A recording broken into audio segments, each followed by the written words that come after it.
What's going on, everybody? Welcome to another episode of Hollywood Already Did It, your movie podcast about reviews, remakes, adaptations, anything that's been done before to see why it was relevant before, if it's relevant now, is there any reason to do it or adapt it in this time other than keeping the IP alive? As always, I'm your host, Blake Schultz, and with me is Terrence Tatum.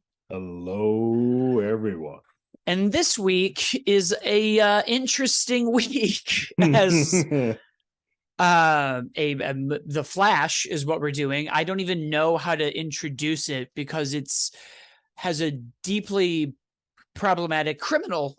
Is a better word. We can I use the think word criminal. a criminal They have lead in 100%. Ezra Miller. Yeah, a long troubled production post Justice League of right. It was going to be the Flash and Cyborg, and then it was going to be this, and it was going to be this, and it was going to be this, and now has to service the job of connecting the DCEU and the DCU, yeah. and also be the first live action Flash movie, though not the first live action appearance of the character. That goes very far back, even Smallville, and in black and white. And in a time, I feel like we have to talk a lot about multiverse movies because I feel like we are already getting hit over the head so hard with it. We're living in it. Which is crazy because when I really think about it, there's been maybe 3 movies across 2-3 franchises that have done it. So I feel like we shouldn't be tired yet, but I'm already kind of over it. I think because they're coming like rapid, for they're back to back to back. So we're just feeling a little bit more. And they all haven't been, no one's, well, the cartoon did. Across Spider-Verse probably done it the best, but no one's really done it well in live action. Yeah. Yeah. Except for Spider-Man, No Way Home and Spider-Verse doing great. But Spidey's doing, Sony's knocking it out the park with them. We'll get there. Let's start talking about The Flash. Terrence, what did you think? So I want to preface this in that I saw The Flash a month ago. And I'm using that because I saw it before Across the Spider-Verse, which my expectations were a little bit different than a lot of the rest of the world who've seen it post Spider-Verse. That's no fault of its own release schedule, but Spider-Verse, the bar is way up here. So I know a lot of people have sort of different colored glasses than I had at the point in time. At the time that I liked, and I still do. I enjoyed this film. I did hear all of like, oh, this is the best comic book movie of all time. People love it, screaming from the rooftops. I wasn't there, but I thought it was a really good and enjoyable film. I think Ezra, they did a great job. Yes, they are a problematic person, but I think they played two versions of the same character, and they did a really good job of it, handling both the pathos, the emotion, and the comedy beats of it. They handled that quite well. I like the Supergirl stuff. I think she's actually badass, and I hope this isn't the only time that we see her. And it was cool to see Michael Keaton again, and also we get to see Affleck's Batman probably for the last time in action, which was pretty dope. All in all, I had a good time. The 2 things that really worked for me, emotional weight. I think there are moments when the emotional stuff, the script and this at moments is really tight. But I'm also a sucker for anything that has mom situations, saying goodbyes to mom, that kicks me right in the face. So it's speaking to me. So that aspect of it all works. I do wish there were more action beats. I feel like for it to be a big budget summer action flick, there's action beats in the very beginning and in the very end, and all the middle, there's no action sequences at all. It becomes sort of a comedy of errors in the multiverse. That's fine. I don't have an issue. The Batman scene, and then the big problem that I had, and I had it in the moment that I saw it, the CGI in this looks rough, like really bad. And I started at the very beginning. There's a sequence where he's saving babies out and doing all of this. Oh, we could talk about that for hours and how annoying it is to me. Terrible. Like, this looks bad. Like, PS1 level bad. Like, it was so terrible. And I was like, what is happening? Luckily, it got me, because I was about to be like, I'm out. This is it's losing me. But it luckily got back into sort of the groove once we got to the main story of it all, because that was all pre the meat of the story.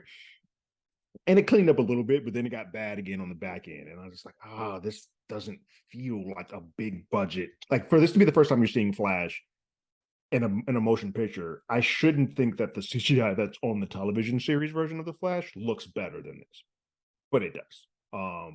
And that was sort of my one hang up. That aside, though, I thought as a whole, I really enjoyed the film. And at the time, because I saw it before Spider-Verse, I thought it was one of the more emotionally paying off films that I had seen for the comic book films this year.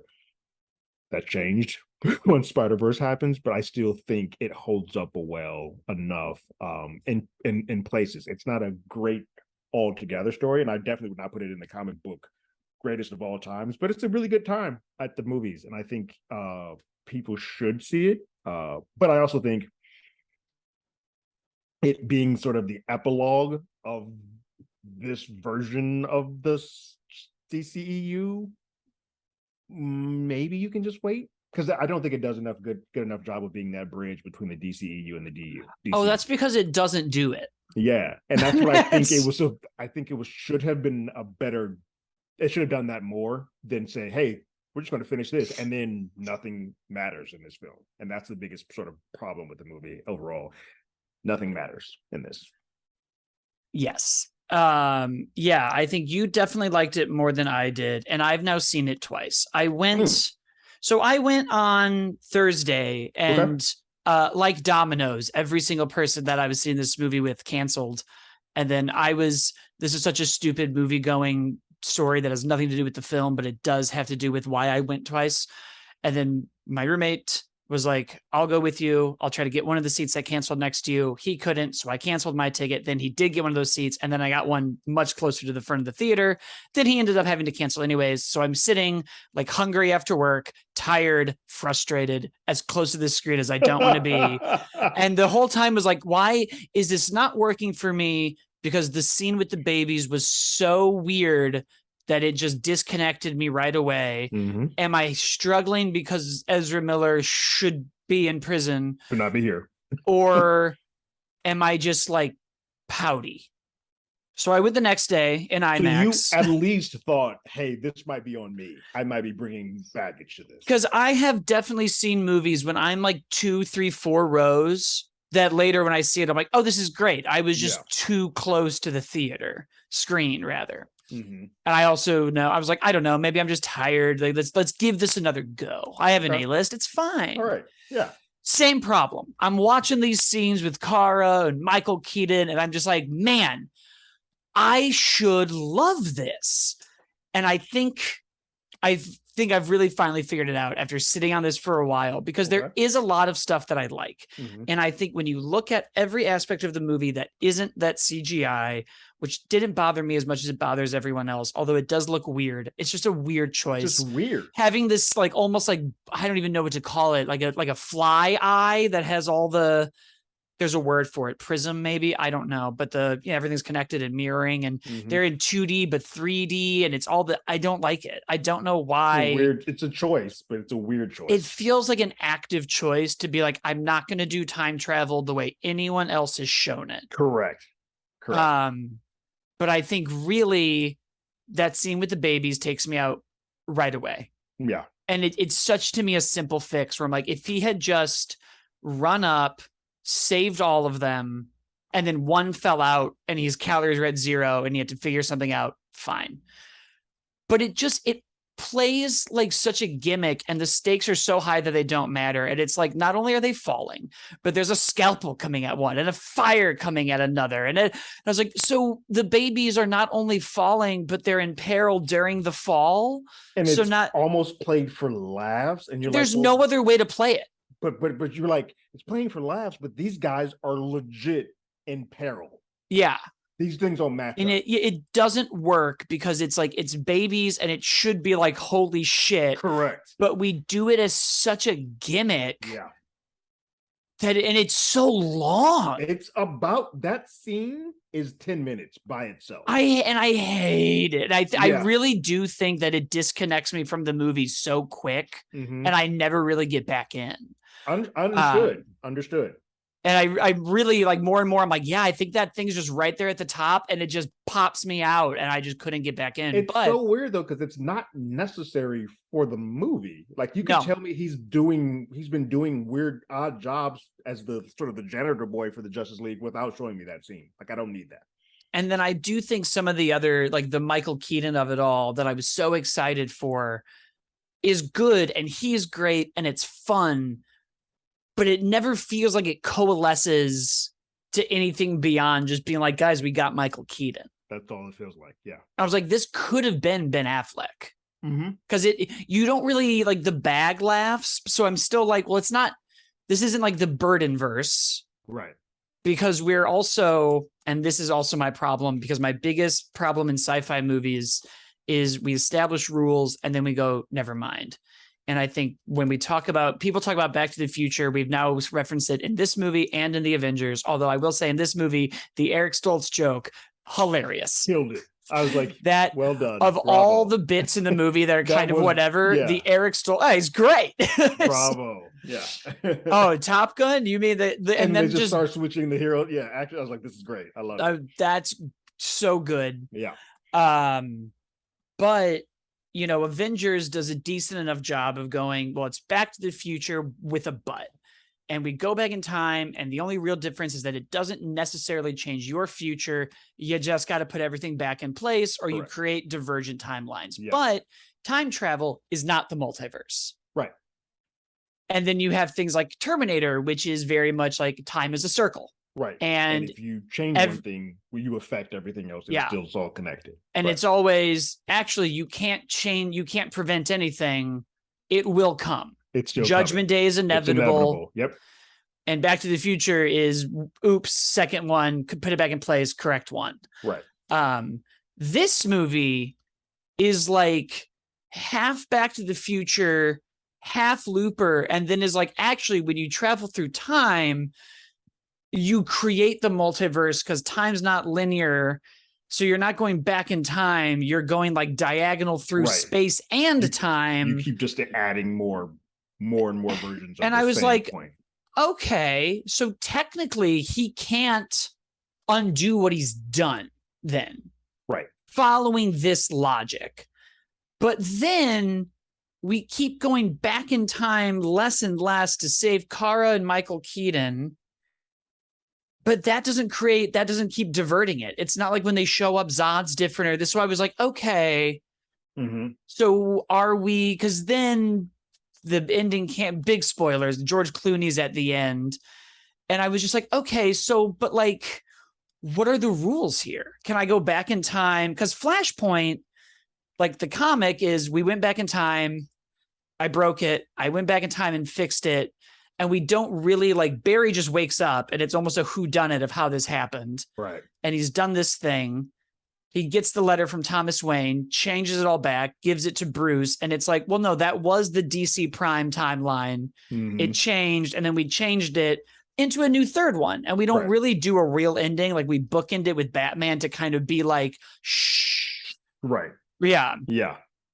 And I don't understand why this movie actively chose not to do anything like that, because I'm now like, okay. Well, now it makes this film feel even more unimportant. Well, like, what's the point of this? It then begs the question, because I tried. So then, I like, if I remove myself from the every movie in a comic book has to set up the next thing, because it doesn't.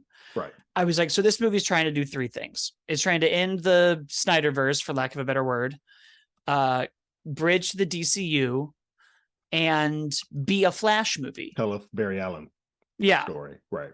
And so we don't really finish the DCEU because I don't know where we are, because they've decided that multiverse and time travel are the same thing. Yeah, like I still don't know what this is, like what version of this world we're in. Like we have a Batman and we have that post-credit sequence makes it even more confusing. So I'm like, wait, so is this the same? You're not explaining any of this to me. So yeah, I agree. It's confusing. And then I'm like, and then it doesn't bridge to the DCU because unless George Clooney is about to be Batman and Batman the Brave and the Bold, which you know what? Awesome. If that's what we're doing, let's do it. Because I will say, I know Muschietti, is that how you say the director's last name? I know he's now doing the Brave and the Bold. And I was like, you know what, though? His Batman stuff was awesome. Yeah. Oh, yeah. Like, oh, yes. Both of them. His Affleck Batman stuff and his Keaton Batman stuff. He nailed that. That was perfect. So I was like, sign him up for that. Yeah. His horror beats when we see Kara with the whole, there's so many things in this movie that work and are impressive. It's very impressive that we did the same actor filmed that way. And I know we've done that trick before, but I don't think we've ever done it for this long. Right. So that's very impressive. There's some pretty good little like comedic beats, and the heart moments work. The stuff with his mom is great. Even the stuff with himself is great. Yeah, like I think this works as a Barry Allen story. The problem is a lot of the world has already seen the Barry Allen story, so we don't really need to go to a movie to watch just a Barry Allen story. And I don't know that I think that it does, because he doesn't learn his lesson. And because the movie ends on that bit with George Clooney, still goes and does the same thing. Like, instead of doing this, like, well, I'm going to put this up a high, I'm still changing the what happened. So, yeah, which I hate to break my rule and not just list things in a show and start being like, but why? Because it's easier to rewrite someone else's movie. But I just the whole time also was like, I get it. Dad's in prison, updated security footage. He's not looking up. He doesn't have a receipt. The store clerk didn't remember him. There's like 40 other ways. Yeah. I just think the crime works way better at night, instead of it being like, oh, he left and he broke in. Yeah. No one seems to care who the actual killer is. Like, there's never a scene where Barry's like, I gotta solve this. And there's never a point, even when he goes back, that he's like, let me go back early enough to see who this person is. Because I would think if somebody couldn't tell me there wasn't a receipt, or somebody couldn't come, they're not going to work. But maybe if I find this person, I can stop them from even getting to this point.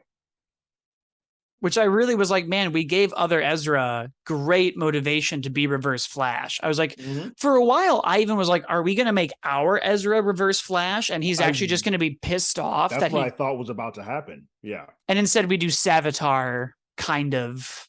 Let's talk a minute, because I know we all talked about how the CGI was bad in the beginning, but how bad was the CGI in the multiverse stuff with the Nick Cage and Chris Reeves cameos? That looked terrible. And look, I'm a person who I'm of that world. Like, I always used to think of seeing Helen Slater and Christopher Reeve together, because I was like, oh, that's Superman and Supergirl together. That's always great.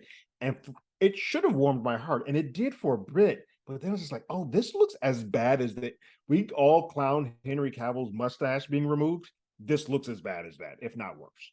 And I don't love bringing back actors who have passed away, and there's a lot of them. Yeah, Nick Cage, I'm okay with, because I was like, oh, cool, Nick Cage. He's also alive, and that's a fun cameo to do. Right, because everybody's like, that's fun. We all remember those Kevin Smith stand-ups with the spider. Cool, I'm good with that.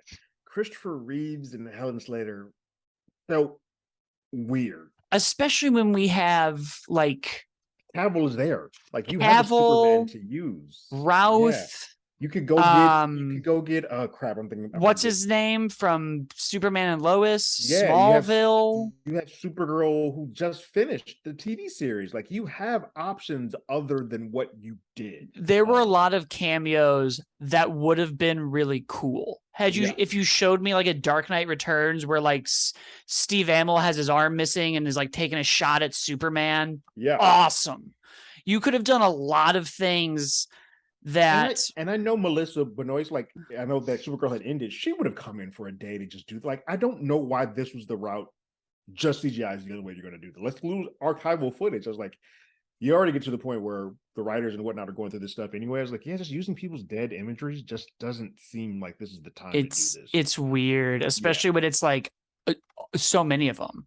Because even when we showed Adam West, a part of me was like, if we're going to do these like half silent, they're not talking, just get Val Kilmer back in the suit for 5 minutes. Yeah.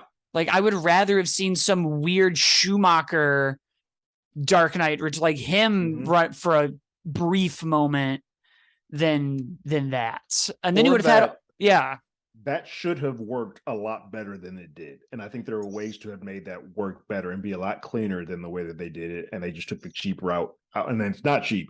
I mean, cheap in the concept. I'm sure it cost them tons of money to go dig up that footage and use it in the form that they did. It just doesn't look good. It seems like it would have been cheaper to get Christian Bale to do something. Right. Like, I don't understand. Even like a shot of the animated show, even though Kevin Conroy has also passed away, but I think I would have been more like, ooh. But that's a little bit better, because it's not Kevin physically. You can be like, oh, hey, cool. I'm fine with that. It just felt really cheap. It also, I think, highlights. Sorry. No, go for it. I think it also highlights a difference to me in Marvel's approach. I won't use Everything Everywhere All at Once because that movie is flawless and is also just a standalone IP. It doesn't, Perfection. it's not, Yeah. it's not reliant on these cameos in these moments. Correct. But like Spider-Man No Way Home is still very much Tom Holland's story. Mhm. And we'd never really throw a cameo just to be like, look at this. Isn't Right. that fun? Isn't that fun, isn't it? Yeah. And like Spider-Verse kind of does it, but we're in this giant lobby where it is fun to be like, look at all these different spider people. And now we're back to Miles and it's Miguel still and Miles. Gwen. Correct. This really just felt like they wanted that they're not understanding why it works in other ones. And we're just like, we have a long history of DC movies too. Show them all of them. And then we're going to throw in this Nicolas Cage one. That'll be fun. Well, it then goes into sort of their, and this is unfortunately a part of the problem of having Ezra as your lead. It then goes into part of the marketing, is that they led this as Batman, Batman, Batman, Batman, Batman, Batman everywhere. And it realized that they couldn't really rest on the laurels of Flash because they couldn't put Ezra out on the promo tour. So they're like, well, we don't want to show Flash because he has a problem. Or they have a problem. So Batman. That didn't work either because unfortunately that Michael Keaton Batman, not really known by about 25 years under people. You know, that was an interesting moment for me too, because both the times I saw it, my theater was very unreactive to anything. And a part of me was like, oh, maybe we really are. I am just old. And yeah, because I'm like, this is my this is my Batman. Everybody else is like, what is this? Why is this guy out here? But you know, they also showed us so much of him in the trailer. Gave away so many of those. And I think that also is why I couldn't connect, because I kept just being like, yeah, I know you're going to put your plan down and there's Supergirl and you're going to say, let's get nuts. Yeah. And I'm like, you gave me all this away. Like, I think they did a lot of themselves a disservice by so I saw it a month ago and I start seeing the new ads come out. I'm like, you guys you're giving away too much. Like stop. And they were getting in their own way. And I think it's because they started seeing that the audience tracking wasn't reacting and coming in the way they thought it was. It's like, we got to do more, give them more to feed them in. And I think they give too much and it might have done themselves a disservice. And it's really a shame because I've never really been a like restore the Snyder cut bro or whatever. Like I don't care. But even in watching this movie, I just was like, man, Ben Affleck, Gal Gadot, Henry Cavill, Ray Fisher, especially Jason Momoa, everybody got the shortest end of this stick. Because whenever I even this one, I was like, man, Ben Affleck's doing so good. So good. Like, and even when Affleck and Gal comes in, spoiler, Gal has a cameo in this. When she comes in, I'm like, this is fun. I like having them all together. Like, I wish I had actually gotten more films with the whole crew together. Jeremy Irons is crushing it with his Alfred stuff. I love his Alfred. Like, I was like, oh, this is a good time. I wish we got to spend more time with this version of them.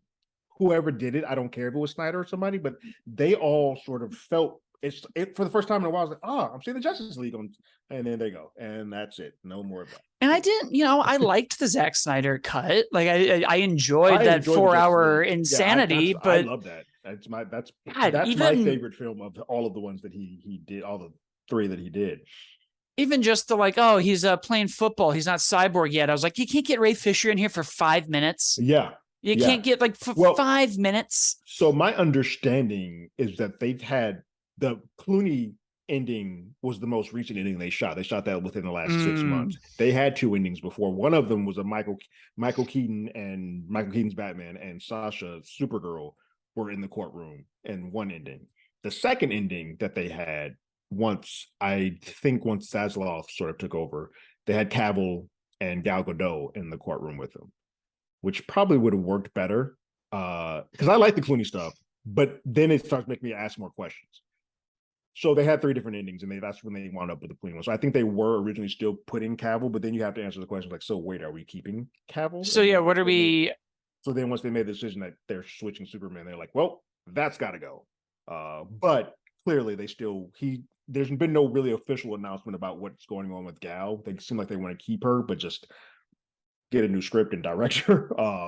but Cavill's out. So that's Yeah. why they went with this Batman. It just muddied up the waters, and then that Aquaman post just made it so like I don't know what this film is.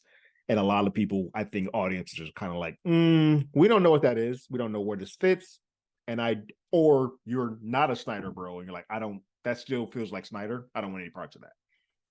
Right. And it's also very strange because I feel like, not to compare it to Spider-Verse, but I feel like it's really easy. If my biggest criticism of this movie is like, I didn't really feel like we ended the Flash movie because he didn't fix the timeline. He didn't do the thing that he set out to do. Correct. And I think it's easy to be like, well, neither did Spider-Verse. I'm like, but Spider-Verse sold itself to me as a part one. Correct. This is selling itself to me as like this is the Flash. The Flash, Blue Beetle, Superman, question mark, blah, blah, blah, blah, blah. Monsters.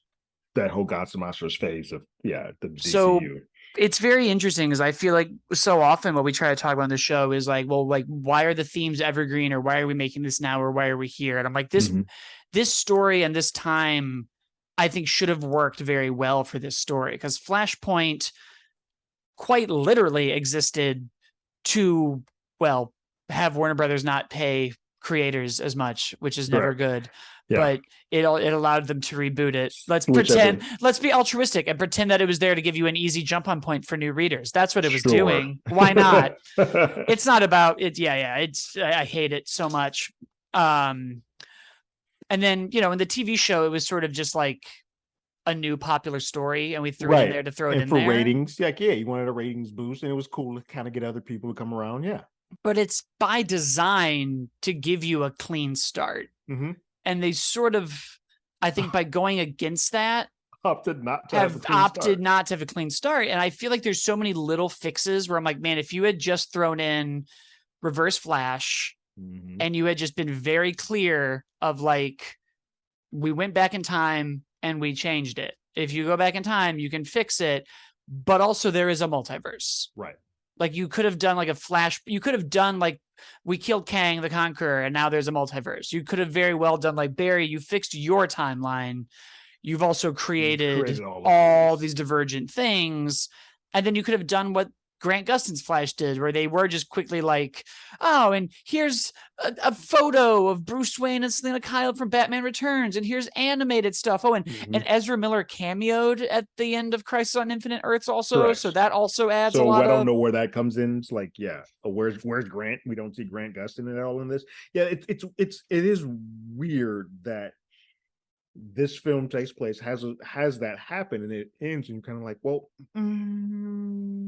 do we know what time? Because it would have been a real easy fix for me to be like, even when they're showing all these other multiverses, my brain at that point was like, oh, they're going to easily be like, cool, the DCU from this point is in one of those mini multiverses we're seeing. It's one of those. Well, we don't have to explain it. We just know that it's going to be one of those. But then for us to come back to this world and just show the fix, I was like, you just took the easy way out and said, nope, we're good. No. And it's funny because I think it makes me really miss, one, back before we didn't know 10-year plans for movies, and two, when we didn't assume everything got a sequel, or maybe I just didn't follow movie news. Maybe Spider-Man 1, they were like, we're going to make 3 of them, guys. I don't remember. But like, movies used to have endings unless it was like episode 5, Empire Strikes Back, or The Matrix Reloaded, or Pirates 2, like, and those still sort of wrapped up one conflict and then either started a new conflict or so clearly didn't resolve its conflict and presented new information. Like Spider-Verse is like, technically he's resolved the conflict of stopping who he was trying to stop. He thought he beat him. He got away from Miguel. He just wanted to go home. Oh no, he's in the wrong universe. Spot's not really defeated. New story takes off. We're just sort of starting 3 early. Correct. Empire Strikes Back is everybody lost. We will come back. Don't worry. Infinity War, everyone lost. We'll come back. Don't worry. I think this was just sort of like, wasn't that fun? Ezra didn't learn we didn't wrap up this story. Nothing here. Yeah. I think that's why people are walking out of this. Like, I think out of the cinema score is a B, which is super low. Like on the scales, that's a really low because B pluses are the Venoms, the Black Adams is a B plus. B is like you're basically nobody really likes this film. I think it's because people are coming out saying, "What was the point of that?" That's what they're clearly that's what they're walking out of this theater saying. I don't know what the point. And these are people who, if you're coming into the theater, you had a desire to see this. You're coming out and you're like, nope, that didn't do what it needed to do for me. Yeah. And clearly, by the box office, there wasn't a lot of people that wanted to see it to begin with. Yeah, it's a bummer because there's so much in the movie that I like that whole third act, them flying around, everything with Supergirl I thought worked really well. The only thing that didn't, and I'll give it time, is she has the whole this isn't my planet, these aren't my people, sees Zod kill a bunch of people, and then is like, never mind. And I was quick. like, it's such a quick, but I think I accepted it because this isn't her film. So I was kind of like, all right, fine, I'll go with the quick about it's thing. Another quick dialogue change. It's very fast. I was like, it's a bit jarring how quick that happened. And to me, I was like, all she really had to do is get back to Wayne Manor and be like, look, I don't care about saving your people. That dude's trying to kill me. So I'm going to get him off this planet and then I'm out. Yeah, it would have felt better had she done it more selfishly. Like, all right, I'm just doing it for me. I don't really care what y'all doing over here, but I don't want that dude here. Instead, her coming to help him and take him back up to the lightning, I was like, I don't feel like we've earned this. Like, I don't know. This is a cool looking shot, but I don't think we've earned the fact that she's taking Barry up to the lightning. This doesn't make sense to me. I also was a little confused with even Keaton's arc because he also was like, well, Gotham doesn't need me, so I'm not Batman. They're safe now. And then later he's like, I'm glad I'm back. And I'm like, but Gotham doesn't need. Did you retire because Alfred died, or did you retire because you saved Gotham? Well, then it gets messy because he's like, I need somebody wait, so you can save your parents. Like I would list kind of starts muddying the waters. There's I would like to have my parents saved, but when it doesn't make sense when our Batman, Affleck Batman, is like, nah, don't do that because that gets messy. You think their thought process, because it's the same person technically, would be sort of the same. Nah. Especially when the consequences of it are right there in front of you. Correct. Yeah, it's very interesting, but I still enjoyed seeing him, and him flying around the plane was great. Yeah, but hearing the score one is going. Oh yeah, that's the thing. The moments that are good, him down in Russia flipping the batarangs around. That's great. Although, in the back of my mind, I was like, it would be cool if he was Thomas Wayne and he was just killing these guys. Like the books. Yeah. It would be kind of dope if he was just like, oh, Bruce died, I'm Thomas. And he just went murdering. Yeah. Would have been awesome. Yeah. They tried to kind of keep doing well, this world is dying the same way it did in Flashpoint. But the one thing I really like a lot about DC's heroes, and I just rewatched the 77 Superman, and just dad has a heart attack, falls over, nothing you can do about it. And I was like, yeah, even if he had heard the heart or saw it or whatever, nothing. And I like that for pretty much every hero, save for maybe Hal and Diana and Aquaman, which is a lot more of you've been entrusted something. It is it's random. Right. There is no, outside of Batman 89, where it's the Joker did it, which might be the one thing in that movie that I love that movie so much, but I'm always like, why is Jack Nicholson and Michael Keaton the same age? Because he was 20 when he killed his. Right. It's fine. Don't think about it. It's asking too many questions. The movie's perfect. No notes. Put on it's fine. But I like it when it's something you can't control, and I like. Because in Marvel, they almost flip it. It's actually, Peter, if you had just done something, you would have stopped. You could have, there's a lot more. There's a lot of different ways to teach that lesson. But I like that Barry's always the one that's I can do it. Mm-hmm. And it was interesting to not have that click with him at the end and just be like, I'm going to do this. I'm still going to do it. So I was like, did you not listen to anything anyone said? Even yourself? Right. You see yourself and what pain you're putting a version of yourself through to do this. And you see all these worlds happening. You still think, cool, if I do this, all bets are off. Yeah, which was his logic that it's the future. I don't know I don't know. There was just so many things that took me out of the movie that might be me thinking too hard, but it just took me away from all of the beats that did work. Like his mom was so good and his dad was so good. I think for me, that is what makes the movie for me. And I know that's what takes it up a little bit. That grocery store scene, both of them, but the second one when he's basically saying goodbye and he tries to take it back and then he hugs her. I was like, oh, this is what this is. This is the heartbeat of this film. And you kind of just mucked it up by doing so many other things around it. Seeing Michael Keaton move like the way, because in '89 he can't even like turn his neck with that rubber. That Kyle was not moving back then. Ooh, but man, him just whipping those batarangs and sticking that bomb on that guy over and over again. I was like, oh, this is awesome. Even I know people don't like the needle drop, but for whatever reason, when that song comes on and they're all just kicking ass on the field, I was like, yep, this is the kind of nonsense I like. This is there are moments when this is a true comic book movie. They're like, hey, I'm doing the stuff that those diehard comic book fans, if you're watching those splash pages of these DC characters, this is it. You're seeing characters that you haven't seen before kind of come together in a world. This is what you're seeing here. It's just there's a lot of mess around it. Yeah, there's just a lot of like, well, there's inevitable intersections and things like this is an inevitability, right? And I was like, well, if we're in the same timeline, Barry, it shouldn't be because Batman and Superman survive Zod. Right. So yeah, they put that in there and they said it's like this is an inevitable fixed point. I'm just like, but this doesn't make sense. Like I don't. Something's wrong here. And I just think there's a world where Zod didn't win. So like I don't buy this. I just think if they had either been like multiverse, time travel, pick one. Yeah.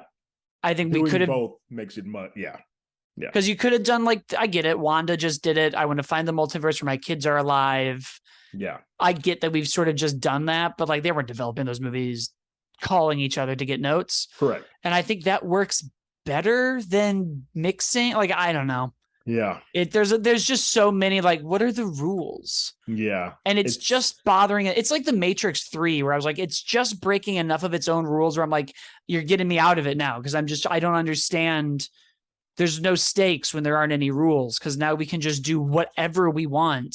I think this film made it official for me that maybe it is best just to reset completely. Don't take parts, don't take Gal. As much as I like to keep Gal, maybe we should just do a hard reset and just push away from all this because now it is starting to get more and more confusing. Like, all right, James, just start over. Blue Beetle, I know he said Blue Beetle is that character is going to be the first that's in the DCU. Start with him and just continue on because I think it's now become too mucked up to pick and choose anymore. No, I think we have to just cut our losses and go yeah. But speaking of cutting our losses and going, it's time for us to go. That's going to be our show for everyone. Quick box office. It made like 55 million. I think that's an easy analysis. They're not a good person. The DC movies have not been doing well historically. So people are going less and less. There's baggage from the DCU, yeah. We know it's all getting reset anyways. There's also like 10 competing movies this weekend. Correct. Spider-Verse is awesome. For the same audience. Yeah. Like both Transformers and Spider-Verse are better films. So that's where people are going. Yeah. So we'll see you next time. You can follow the show on Hollywood ADI on Twitter and TikTok. Leave us a review on the podcast or on YouTube, where Terrence also does trailer reactions and show reviews. And we will see you next week, probably. Soon. There's got to be something. Indie, Mission Impossible. Week. Yeah. We'll be back. We'll see you then. Later.